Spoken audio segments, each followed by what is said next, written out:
Miracles இயற்கையான aroma ஆயில்களை கொண்டு தயாரிக்கப்படுகிறது. தூக்கமின்மை, மன அழுத்தம், எதிர்மறை எண்ணங்கள் போன்ற மனநல பிரச்சனைகள், உடல்வலி, தலைவலி போன்ற உடல்நல பிரச்சனைகள், ஆன்டி ஏஜிங், முடிவுதிர்வு, பொடுகு, வெண்புள்ளி, சரும பிரச்சனைகள் போன்ற அனைத்து பிரச்சனைகளுக்கும் தீர்வளிக்கிறது. Aroma miracles.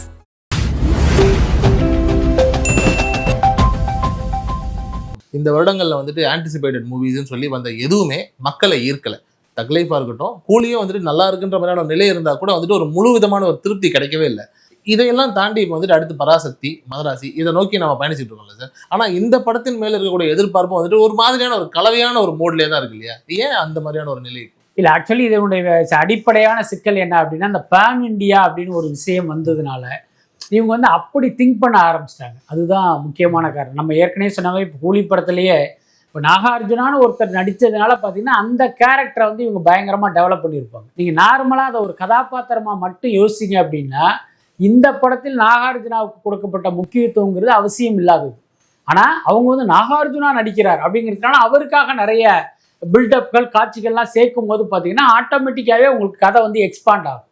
அதுக்கப்புறம் பார்த்தீங்கன்னா அமீர் கான்னு நம்ம ஒருத்தரை கொண்டு வந்துட்டோம், அவர் பாலிவுட் சூப்பர் ஸ்டாரு அப்படிங்கும்போது இப்போ அவருக்காக கொஞ்சம் ஜவ்வு மாதிரி இழுக்க வேண்டிய கட்டம். ஸோ இதுதான் இந்த படங்களுடைய இந்த நிலைமைக்கு முக்கியமான காரணம். நீங்கள் எப்பயுமே பார்த்தீங்கன்னா கதையாக யோசிக்கணும். அந்த காலமெல்லாம் போய் இன்னைக்கு ஒரு பேன் இண்டியா பிஸ்னஸ்னு வந்ததுனால இவங்க வேற மாதிரி யோசிக்க ஆரம்பிச்சிட்டாங்க. அதனுடைய விளைவு தான் இதெல்லாம். பட் நீங்கள் சொல்கிற மாதிரி பல பெரிய படங்களுக்கு ஒரு மிகப்பெரிய தோல்வி அப்படிங்கிறது இப்போ தொடர்கதை ஆகிட்டு இருக்கு. பட் இனிமேலாவது இவங்க இதையெல்லாம் கொஞ்சம் திங்க் பண்ணி அவங்களுடைய ரூட்டை மாற்றலை அப்படின்னா அது ஒரு பெரிய சிக்கல் தான். இப்போ அடுத்து மதராசியை நோக்கி இப்போ செப்டம்பர் மாதம் இந்த படம் வருதுன்னு சொல்கிறோம். ரொம்ப எதிர்பார்ப்பு இருந்தால் கூட எங்கேயோ ஒரு இடத்துல முருகதாஸ் அவர்களுக்கு இதுக்கு முன்னாடி இருந்த ஒரு சின்ன சரிவாக இருக்கட்டும், இல்லை சிக்கந்தரில் நடந்த சில சங்கடமான விஷயங்களாக இருக்கட்டும், இதெல்லாம் சேர்ந்து இந்த படத்தை கொஞ்சம் டம்ப் பண்ணுற மாதிரியான ஒரு உணர்வு இருக்குது. ஆனால் இண்டஸ்ட்ரியை பொறுத்த வரைக்கும் படம் எப்படி சார்? இல்லை, மதராசியை பொறுத்த வரைக்கும் அது முருகதாசும் சிவகார்த்திகேயனும் இணைந்த படம். விஜய்க்கு ஒரு துப்பாக்கி மாதிரி சிவகார்த்திகேயனுக்கு இந்த படம் இருக்கும் அப்படிங்கிற மாதிரியான ஒரு செய்திகள்லாம் வந்துகிட்டு இருக்கு. பட் அந்த படத்துக்கு நீங்கள் சொல்கிற மாதிரி ஒரு பெரிய ஹைப்பு உருவாகலை. அது உண்மைதான். அதுக்கு என்ன காரணம் அப்படின்னா, இப்போ முருகதாஸ் இயக்கிய அந்த சிக்கந்தர் படம் சரியாக போகலை. ரஜினியை வைத்து இவர் இயக்கிய தர்பார் படமும் சரியாக போகலை. இந்த ரெண்டும் சேர்ந்து தான் இன்னைக்கு மதராசி படத்துக்கு மக்கள்கிட்ட ஒரு பெரிய அட்டென்ஷன் கிரியேட் ஆகலை. எனக்கு தெரிஞ்சு அது ஒரு பாசிட்டிவான விஷயமா நான் பார்க்குறேன். ஏன்னா ஒரு படத்துக்கு ஒரு பயங்கரமான எதிர்பார்ப்பு இருந்து நீங்கள் போய் அந்த எதிர்பார்ப்பு கொஞ்சம் குறைஞ்சா கூட இன்னைக்கு கூலிக்கு நடந்தது மதராசிக்கு நடக்கும். அதே இது அந்த படத்து மேலே எந்த எதிர்பார்ப்பும் இல்லாமல் போய் அது கொஞ்சம் நல்லா இருந்தால் கூட உங்களுக்கு அது சூப்பராக இருக்கிற மாதிரி தெரியும். அது படத்துக்கு பெரிய ப்ளஸ்ஸு.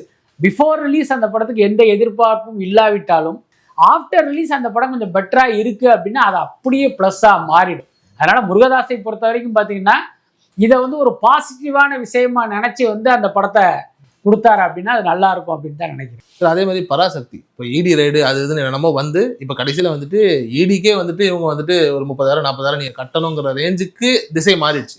பட் பராசக்தியினுடைய நிலை என்னவா இருக்கு? ஷூட்டிங் ஸ்டார்ட் பண்ணிட்டாங்க. பராசக்தி ஷூட்டிங் இப்போ நடந்துகிட்டு இருக்கு. சென்னை பல்கலைக்கழகத்தில் கடந்த சில நாட்களாக அந்த பாடல் காட்சி எடுத்துக்கிட்டு இருக்காங்க. இன்னொரு 1 மாதம் ஷூட்டிங் பாக்கி அப்படிங்கிற தகவல்கள்லாம் இருக்குது. பட் இந்த பராசக்தி படத்தை பொறுத்த வரைக்கும் இந்த படங்களுக்கு நேர்ந்ததெல்லாம் அதுக்கு நடக்காதுன்னு நினைக்கிறேன். என்ன காரணம் அப்படின்னா அது ஒரு உண்மை சம்பவங்களின் தொகுப்பு. அது இல்லாமல் ஒரு பீரியட் படம். இன்னொன்று பார்த்தீங்கன்னா அந்த படம் உங்களுக்கு பிடிக்குதோ பிடிக்கலையோ அந்த படம் பார்க்கும்போது உங்களுக்கே ஒரு புதிய அனுபவத்தை கொடுக்கும். வேறொரு காலகட்டத்தில் நடக்கிற கதை. இப்போ நம்மளே அந்த காலகட்டத்தில் நடக்கிற ஒரு ஃபீலிங்கை கொடுக்கும். எல்லாத்துக்கும் மேலே இந்தி எதிர்ப்பு அப்படிங்கிற விஷயம். அன்னைக்கு என்னவெல்லாம் நடந்தது, இன்றைக்கும் நாம் இந்தியை எதிர்க்கிறோம். அப்போ இன்னைக்கு நம்ம இந்தியை எதிர்க்கிறோம் அப்படின்னா அதுக்கு ஒரு வலுவான காரணம் இருக்குல்ல. ஆனால் இந்த தலைமுறை பல பேருக்கு அது தெரியாது. அதை இந்த படம் உங்களுக்கு சொல்லும். அப்போ இந்த மாதிரி பல்வேறு விஷயங்கள் இருப்பதால் அந்த படம் நிச்சயமாக மக்களுக்கு ஒரு சுவாரஸ்யமான படமாக இருக்கும்னு நான் நம்புகிறேன்.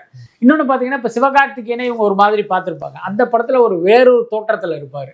அப்புறம் அதர்வாவை இவங்க வேற மாதிரி பார்த்துருப்பாங்க. அவர் அதில் வேற கெட்டப்பில் இருப்பார்.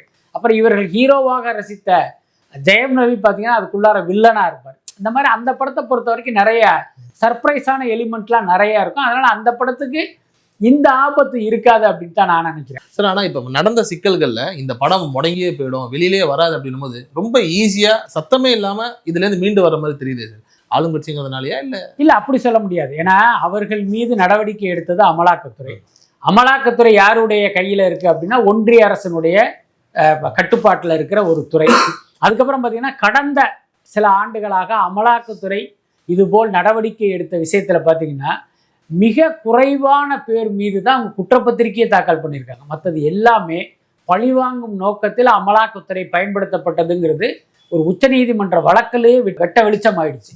ஸோ அப்படித்தான் இந்த டான் பிக்சர்ஸ் மேலேயே இவங்க வந்து ஒரு நடவடிக்கை எடுத்து அவங்களுடைய ஆஃபீஸ் வீட்டில எல்லாம் சீல் வச்சாங்க. இவங்க அதற்கு எதிராக நீதிமன்றத்தில் வழக்கு தொடுத்து இன்னைக்கு அவங்க வந்து நிவாரணத்தை பெற்றிருக்காங்க. நீங்க யோசிச்சு பாருங்க, ஒருவர் மீது தவறு இருந்தால் இப்ப அமலாக்கத்துறை நடவடிக்கைக்கு அவங்க அஞ்சி நடுங்கி ஓடி இருக்கணும், இல்லைன்னா சரண்டர் ஆகிருக்கணும். ஆனா எதிர்த்து நின்று வழக்கு தொடுத்து அந்த வழக்கில் வெற்றி அடைஞ்சிருக்காங்க அப்படின்னா இப்ப அவர்கள் மீது தவறு இல்லை அப்படின்னு தானே அர்த்தம்.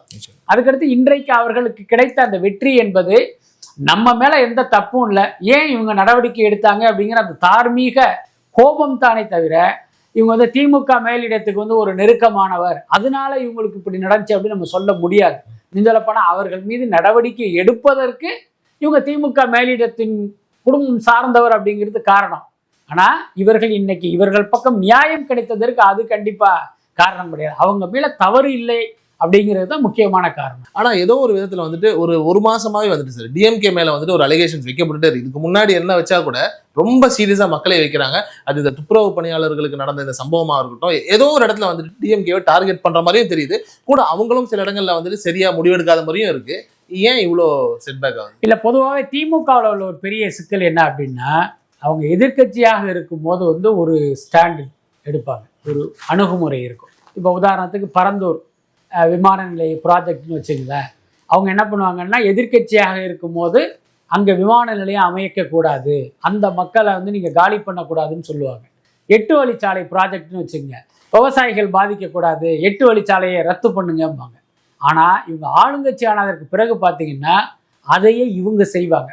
பரந்தூர் விமான நிலையம் அமைத்தே தீர்வோம் அப்படின்னு இவங்களே போய் அந்த மக்களை வந்து அப்புறப்படுத்துவாங்க.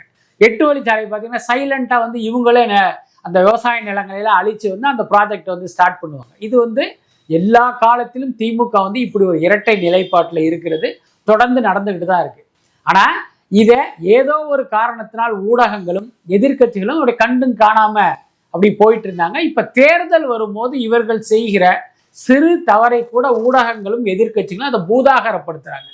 அதனாலதான் இப்ப சமீப காலமாக இவங்க ஏதோ நிறைய தப்பு பண்ணி மாட்டிக்கிட்ட மாதிரி நமக்கு தோணுவதற்கு காரணம் என்ன அப்படின்னா, இப்ப எலெக்ஷன் வருது, இவங்க என்ன பண்ணாலும் அதை நம்ம பெருசாக்கணும், அப்ப மக்கள்கிட்ட இவங்களை அம்பலப்படுத்தணும் அப்படிங்கிறது எல்லாருக்குமே ஒரு முக்கிய நோக்கமாயிடுச்சு. இப்போ உதாரணத்துக்கு இந்த தூய்மை பணியாளர் போராட்டத்தை நீங்க எடுத்துங்க. தமிழ்நாட்டில் சென்னையில பல மண்டலங்கள் தனியாரிடம் கொடுக்கப்பட்டாச்சு. இது இந்த குப்பை அள்ளுகிற கான்ட்ராக்ட்.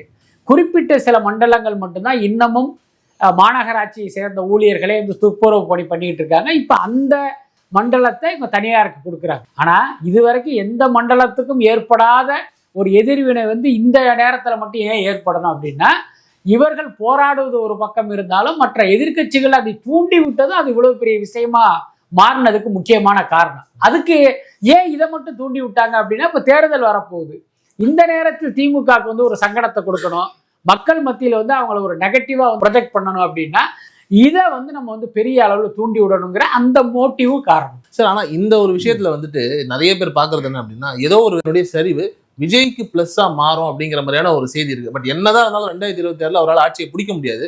ஆனா இது ஒரு சாதகமா அமையுமா? நிச்சயமாக திமுகவுடைய தவறுகள் வந்து விஜய்க்கு வந்து சாதகமா அமையுங்கிறது ரொம்ப ஒரு அடிப்படையான விஷயம் தான். என்ன காரணம்னா, இப்ப திமுகவுக்கு மாற்றாக யார் இருந்தா அப்படின்னா அதிமுக தான் இருந்தது. எப்ப ஏன் இருந்தது அப்படின்னு நான் பாஸ்ட் டென்ஸ்ல சொல்றேன் அப்படின்னா, பாஜக அந்த கட்சியினுடைய கூட்டணிக்குள் வருவதற்கு முன்பு வரை இங்க அரசியல்ங்கிறது பாத்தீங்கன்னா திமுக விசஸ் அதிமுகவாகத்தான் இருந்தது.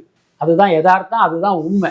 ஆனா பாஜக அந்த கூட்டணிக்குள்ள போன உடனே அந்த இடத்த வந்து அதிமுக வந்து இழந்துடுச்சு, அந்த இடத்துக்கு தாவேகா வந்துருச்சு. அப்ப திமுக செய்கிற தவறுகள், அவர்களுக்கு கிடைக்க வேண்டிய வாக்குகள், அவர்களுடைய அதிருப்தி வாக்குகள் அதிமுகவுக்கு போவதற்கு பதிலாக இப்ப தாவேகாவுக்கு போகுது. இதுதான் நடக்க போகுது. சரி, இப்படி போறதனுடைய விளைவா ஒரு 15-20 சீட் இல்ல 30-40 இப்படின்ற மாதிரி ஏதாவது வரதுக்கான வாய்ப்புகள் இருக்கு? இல்ல, அந்த முடிவு வந்து நம்ம ஆர்வம் சொல்ல முடியாது. பட் ஆனா மற்றவர்கள் கணிப்பது போல், அதாவது தாவேகாவை குறைத்து மதிப்பிடுவது போல் தேர்தல் முடிவுகள் இருக்காது அப்படின்னு வேணா நம்ம சொல்லலாம். உங்களுக்கு தெரியும், இவர் அரசியல் கட்சி ஆரம்பிச்ச போது பாத்தீங்கன்னா பல பேர் வந்து எம்ஜிஆர் மாதிரி இவர் வர முடியாது, எம்ஜிஆருக்கு கிடைத்த வெற்றி இவருக்கு கிடைக்காது அப்படின்லாம் சொன்னாங்க. உதயநிதி ஸ்டாலின் ஒருபடி மேல போய் சினிமா செய்திகள்லாம் நான் படிக்கிறது இல்லைன்னா நக்கல் அடிச்சதை நம்ம பார்த்தோம். ஆனால் இன்றைய நிலவரம் அப்படி இல்லை. கிட்டத்தட்ட ஒரு 27% வாக்குகள் விஜய்க்கு கிடைக்கும் அப்படிங்கிற மாதிரி வந்து பல தகவல்கள்லாம், உறுதிப்படுத்தப்படாத தகவல்கள்லாம் நமக்கு சொல்லுது. இன்னும் சொல்லப்போனால் தமிழ்நாட்டினுடைய உளவுத்துறையே முதலமைச்சர் ஸ்டாலினுக்கு கொடுத்த ரிப்போர்ட்ல வந்து இவர்களுக்கு இரட்டை இலக்க வாக்கு சதவீதம் கிடைக்குன்னு சொல்லியிருக்காங்க. ஸோ அந்த அளவுக்கு பார்த்தீங்கன்னா தாவேகா வந்து ஒரு மிகப்பெரிய சக்தியாக வளர்ந்து வருவதால் இந்த தேர்தல் முடிவுகளில் வந்து ஒரு பெரிய தாக்கத்தை அவர்களால் ஏற்படுத்த முடியும் அப்படின்னு தான் நான் நினைக்கிறேன்.